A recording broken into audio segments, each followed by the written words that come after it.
Kung anong oras mo man itong napanood, magandang araw, magandang gabi, magandang umaga, magandang hapon sa inyong lahat mga busing. Panibagong tutorial na naman ang ibabahagi natin ngayon.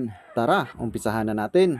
So ang video ang ipapakita natin ngayon kung ano ba ang tamang connection kapag tayo ay mag-assemble ng isang wired microphone. So nandito na lahat yung gagamitin natin. Microphone plug, female XLR, male socket ng microphone, at syempre yung ating mono microphone wire. So ayan, kompleto na lahat. At kung bago ka pala sa ating YouTube channel, huwag mong kalimutan mag-subscribe at pindutin nyo na rin ang notification bell para lagi kang updated sa mga video natin. At pahingi na rin po ng isang like, isang share, at pwede rin po kayo mag-comment kung nagustuhan nyo po yung video natin. So ang unang i-connect natin, yung female XLR. Sa pag-connect nito ay tanggalin muna natin yung takip. So ayan. So ipasok muna natin yung takip dito sa wire.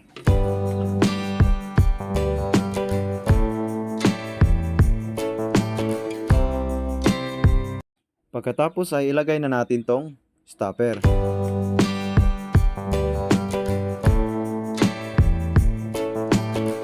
So dito na naman tayo sa kabilang dulo mga busing. Gaya ng ginawa natin sa kabila, tanggalin natin yung takip at ipasok natin dito sa dulo ng kabilang wire.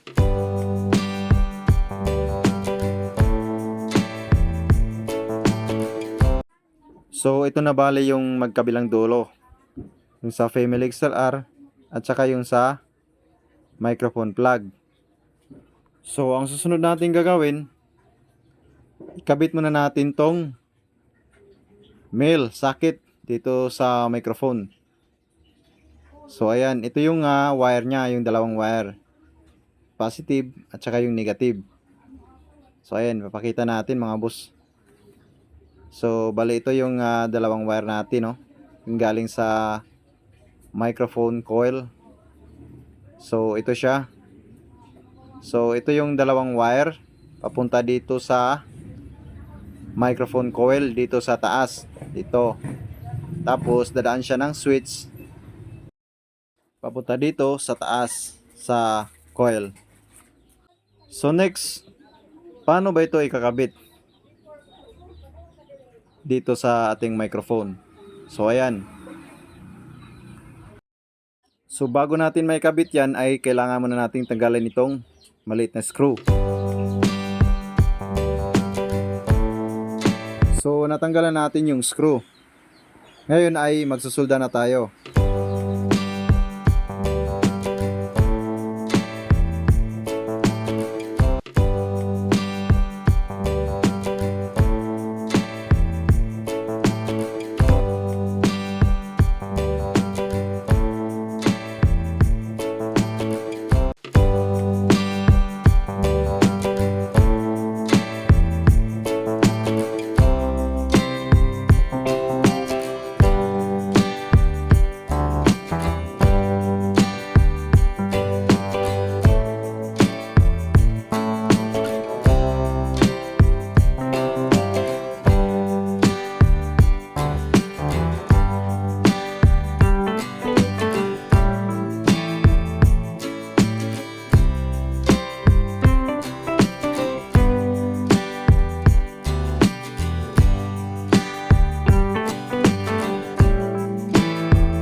So sa pagdugtong nito mga bossing ay kung makikita nyo sa male socket ay meron siyang numbers 1, 2, 3. Yung lagyan nyo lang yung 1 at saka 2, yung dalawang wire.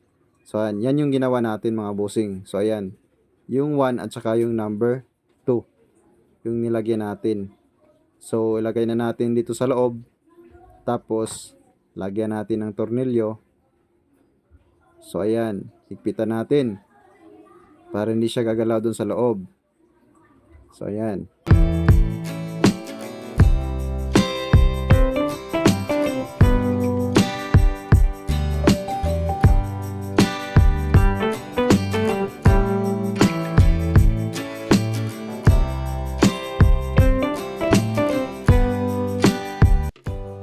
So ngayon, paano ba ang pagkabit nito? So para maikabit natin to ay tanggalin natin tong nasa loob. So push natin yan, bababa na yan. So sundutin lang natin ang screwdriver Tapos sugutin natin dito. Yan, nalabas na siya.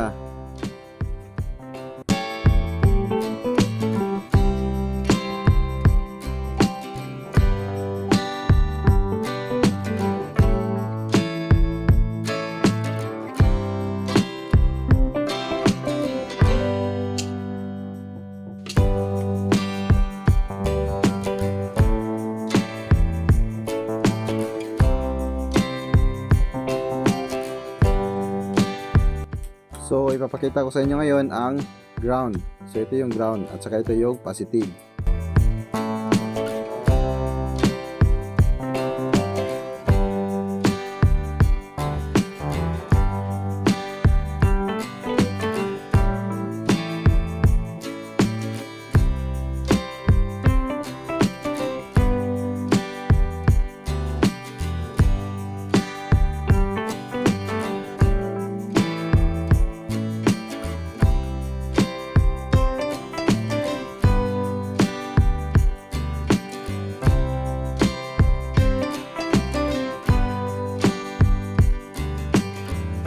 So ngayon ay sa pagkabit naman dito ay makikita natin yung number 2.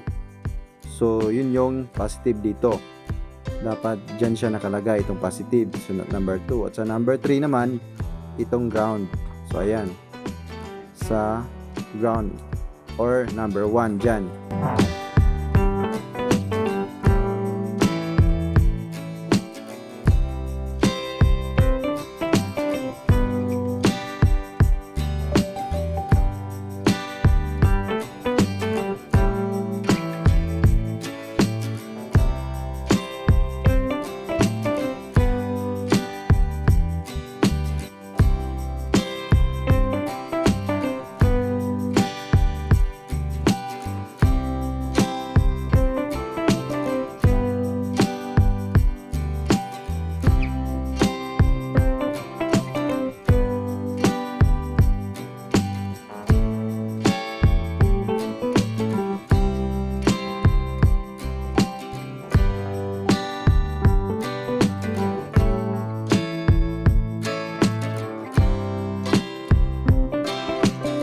So ngayon ay ipapasok na natin dito.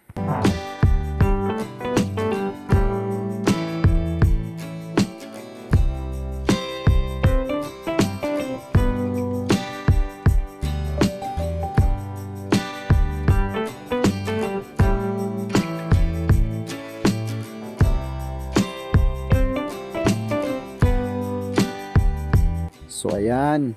So ayun ang higpit niya. Sulit na sulit. So ayan oh. So dito na naman tayo sa kabilang dulo, magdugtong dito sa microphone plug.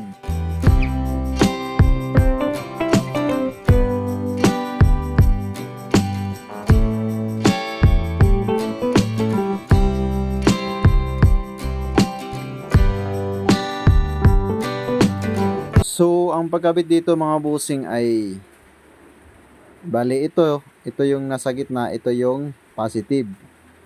Yung dulo niya dito sa kabila ay dito, yung pinakadulo. Yun yung connection niya. Ito naman sa ilalim ay ground.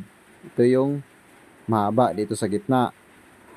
So yung connection naman dito niya sa kanyang wire. So ayan, mag-splice muna tayo mga busing para makita natin yung positive at saka negative.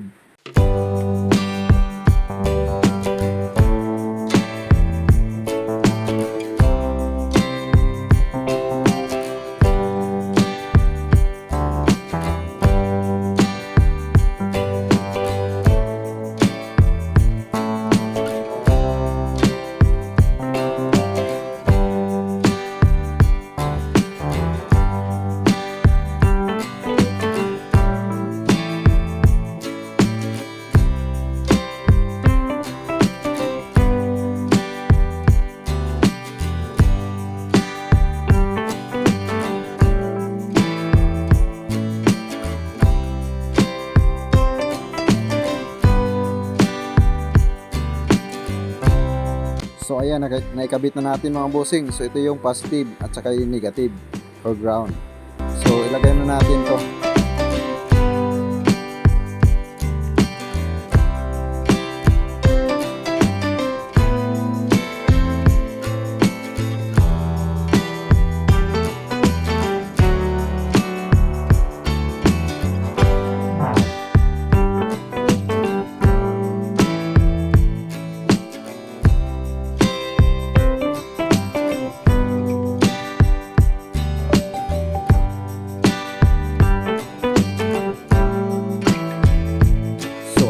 na-assemble na natin lahat mga bossing. So ngayon, itatry na natin yan kung tutunog ba o gagana ba yung inassemble natin na wire dito sa ating microphone.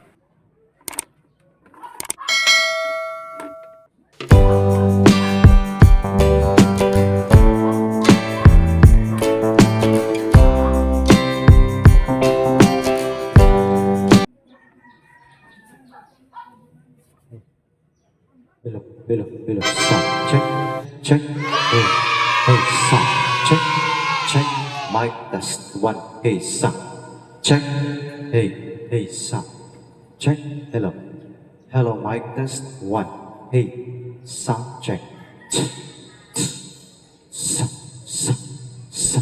check, hey, sound check, hello, mic test, hey, sound check.